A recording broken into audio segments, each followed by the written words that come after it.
আজই ডাউনলোড করুন আর এনজয় করুন আপনার পছন্দের শো। দিভাই নিজে থেকে অভিরূপ দাদার বাড়ি গেছিল, নাকি কোনোভাবে অভিরূপদা ভাত পেতে দিভাইকে নিয়ে গেছিল? এটা তো জানতে হবে আগে। সুনীল গোসাই, আপনার দিদি যে কাণ্ডটা ঘটিয়েছেন না আমাদের বাড়িতে, সেটা বলতে আমার লজ্জা করছে, সেটা মুখে আনা যায় না। অভিরূপকে তো আমরা আগেও দেখেছি, সে ফিরে এসছে রাজমহলে। সেই দেখে কর্তা বললেন বাড়ি ভাড়া দেবেন, নয়তো আমরা অবিবাহিত ছেলেদের বাড়ি ভাড়া দিই না। দাদা ভাই, অভিরূপ দাদা কোথায়? তাকেও তো একটা উত্তর দিতে হবে। সে জ্বরে কাতরাচ্ছে। সে কোনোদিন কোনো মহিলাকে ডেকে রাত্রিবেলা এরম কাণ্ড করতো না। পারছি না। দিদি, তুই কেন লজ্জা পাচ্ছিস? কারণ উনি একজন রেসপেক্টেবল লেডি হয়েও যে কাণ্ডটা ঘটিয়েছেন সেটা খুব খারাপ, খুব খারাপ। আমরা তো সবসময় শাসক দলের দোষ ধরতে একেবারে ব্যস্ত। তা এই যদি বিরোধী পক্ষের নমুনা হয়, তাহলে তো ভাই আমাদের রানীমার আমল অনেক ভালো ছিল। কি ব্যাপার, এত লোক কেন? এখানে কোনো সমস্যা হয়েছে নাকি? আসলে কাল রাত্রে অভিরূপ সামন্তের বাড়িতে একটা গোলমাল হয়েছে, সেটা নিয়ে ঝামেলা হচ্ছে। আমরা এফআইআরটা নিইনি, থানার বাইরে বিষয়টা সর্ট আউট করতে চাইছি, তাই জন্য এসব। কি ঝামেলা? তা নিয়ে তোর তো কোনো দরকার নেই ভাই, তুই ভেতরে জানা।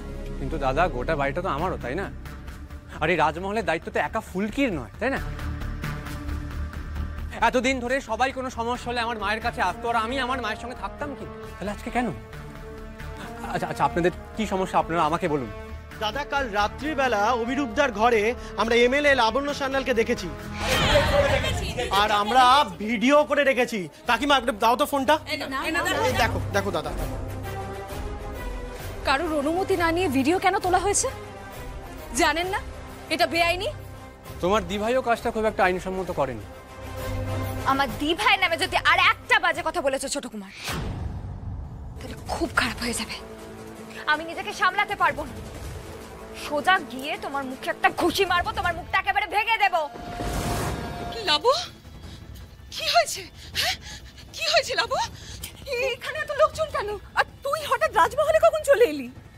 কাল রাতে ম্যাডাম, আমার ভাড়াটের ঘরে, অভিরূপ সামন্তর ঘরে উনি নিজে থেকে এসেছেন, আবার নিজের মুখে সেটা স্বীকারও করেছেন।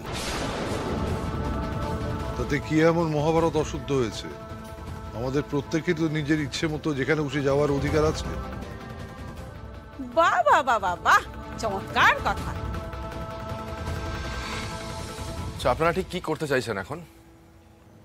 আচ্ছা, দুজনেই তো প্রাপ্তবয়স্ক, রাইট? তাহলে আপনাদের সমস্যাটা কোথায়? মানতে পারলাম না স্যার, মাফ করবেন। প্রাপ্তবয়স্ক হলেই যা খুশি করা যায় না, এইসব নোংরামি কিন্তু আমরা মেনে নেব না। নেহাত অভিরূপ অসুস্থ, নয়তো কিন্তু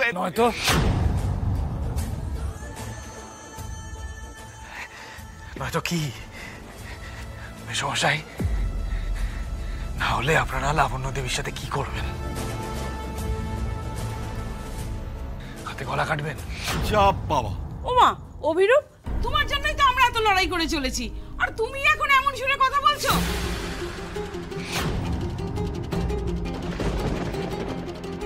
আমার কেমন মন বলছে অভিরূপদা দিভাইকে ফাঁদে ফেলে দিয়েছে।